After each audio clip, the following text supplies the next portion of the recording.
अभी अभी लंच खत्म हुआ। लंच के बाद ही नया पीरियड शुरू हुआ। शालिनी मिस बेमन से क्लास में आई, लेकिन उनका आज बच्चों को पढ़ाने का बिल्कुल भी मन नहीं था। सुबह से ही उनका पेट अपसेट चल रहा था। ऊपर से लंच में मूली के पराठे खाने के बाद उनके पेट में गुड़गुड़ शुरू हो गई थी। अरे यार, ये अचानक से पेट इतना दर्द क्यों करने लगा? लगता है फिर से गैस बन गई। क्लास बीच में छोड़कर बाहर भी नहीं जा सकती, प्रिंसिपल सर राउंड पर हैं। एक काम करती हूँ, धीरे से गैस छोड़ देती हूँ। शालिनी मिस धीरे से गैस छोड़ देती है, लेकिन गैस के साथ साथ उसकी थोड़ी सी पॉटी भी निकल गई। सत्यानाश हो गया, रायता तो साड़ी के अंदर ही फैल गया। अब कैसे उठूं? ऐसा करती हूँ, आज बच्चों को बैठे बैठे ही पढ़ा देती हूँ। शालिनी मिस ने जैसे तैसे बच्चों को पढ़ाया, तभी पीरियड खत्म होने की घंटी बज गई।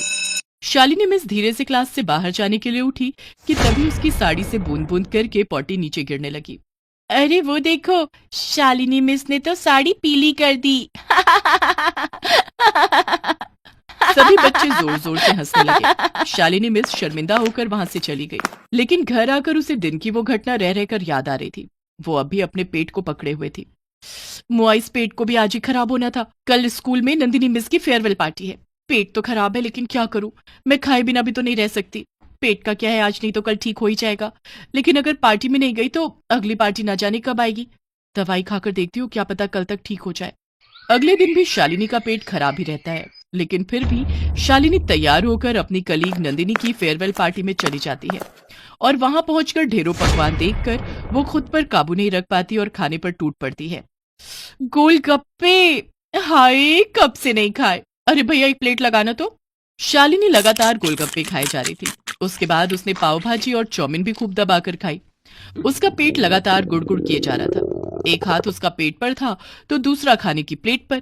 तभी शालिनी की फ्रेंड अनुभा मिस ने उससे कहा, अरे शालिनी, बस भी करो, पहले ही तुम पेट पकड़े हो, ऊपर से और खाए जा रही हो।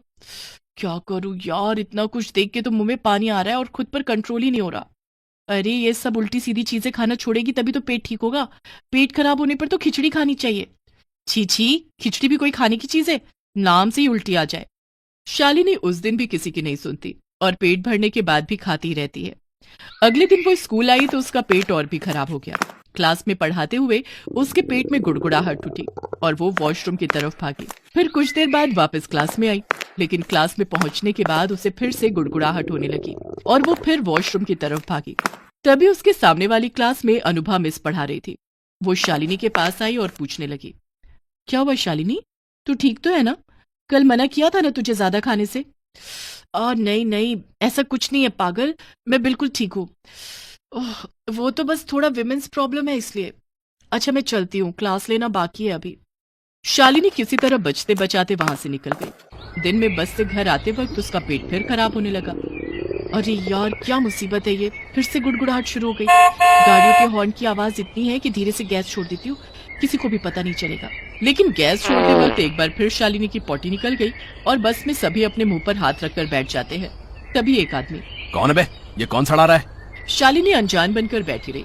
फिर वो किसी तरह घर के पास पहुंची, तभी उसने रास्ते में केमिस्ट की दुकान पर एक आदमी को कहते हुए सुना, अरे भाई साहब, एडल्ट हगीज है क्या?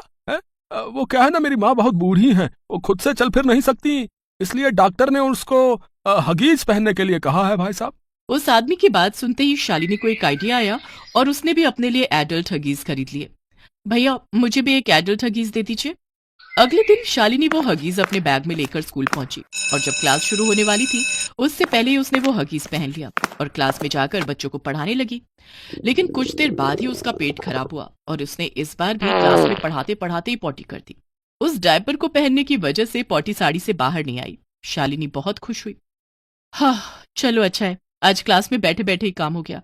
इसे कहते हैं एक तीर से दो निशाने, बच्चों को पढ़ाना भी हो गया और पॉटी की पॉटी भी।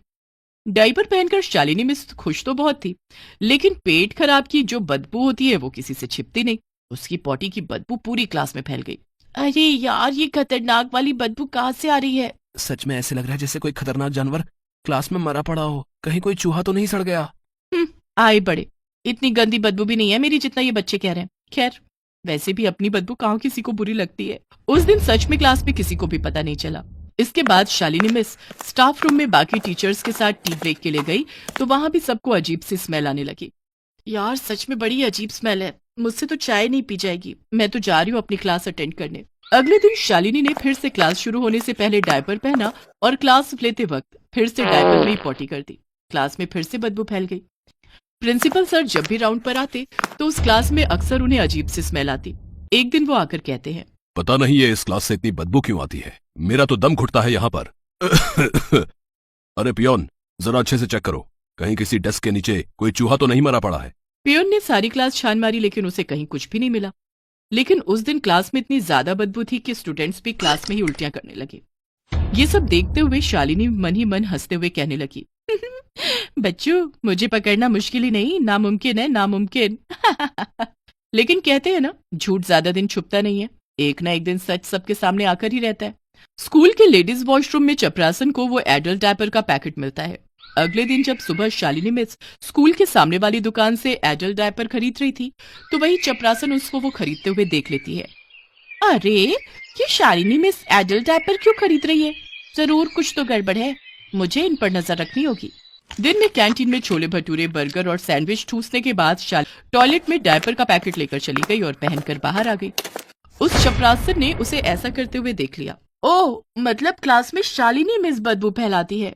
उस दिन शालिनी मिस का पेट कुछ ज्यादा ही खराब था। उनको दस्त लग गए थे जिसकी वजह से वो बार बार डायपर भरी जा रही थी। उस दिन तो क्लास में इतनी बदबू थी कि एक लड़की तो बदबू के मारे बेहोशी हो गई। ओहो, कौन हर रोज ये बदबू फैलाता है हिम्मत तो सामने आओ। तभी वहां वो चपरासन आ जाती है और कहती है, मैं जानती हूँ कि ये किसका काम है, शालिनी मिस का। ओह गॉड, अब ये राज इसे कैसे पता चला? अब तो मेरा भांडा फूट ही गया। बेहोश हुई लड़की को मेडिकल रूम में ले जाया गया। प्रिंसिपल, अनुभा मिस सभी वहां गए और उन सब ने शालिनी मिस को खूब सुनाया। शालिनी, मैंने तुझे हमेशा समझाया लेकिन तूने मेरी एक न सुनी। मुझे तुझसे तो ऐसी हरकत की उम्मीद बिल्कुल नहीं थी। छी शालिनी, एक शिक्षक होकर तुम ये सब? छी, हमें तुमसे बिल्कुल भी ये उम्मीद नहीं थी। तुम्हारी इस हरकत के लिए मैं 1 महीने के लिए तुम्हें स्कूल से सस्पेंड करता हूँ। शालिनी को अपने किए पर बहुत पछतावा हुआ और वो शर्मिंदा होकर रोते हुए कहने लगी, मुझे माफ कर दीजिए, मैं अपने किए पर बहुत शर्मिंदा हूँ, मुझे आप सभी माफ कर दीजिए प्लीज। पता नहीं क्यों मैं खाने के पीछे इतनी पागल हूँ। कोई बात नहीं शालिनी, मैं तुझे डॉक्टर के पास ले चलती हूँ और आज से तेरा बाहर का खाना बंद, समझी? हाँ, मैं समझ गई, आज के बाद मैं कभी उल्टा सीधा नहीं खाऊंगी। इसके बाद शालिनी काफी सुधर गई और उसने उल्टा सीधा खाना बंद कर दिया। वो अब जो भी खाती वो लिमिट से खाती। अब उसका पेट हमेशा ठीक रहता। प्रिंसिपल ने भी उसका सस्पेंशन कैंसिल कर दिया और अब शालिनी मिस बिना किसी परेशानी के खुशी खुशी अपनी क्लास के बच्चों को पढ़ाती।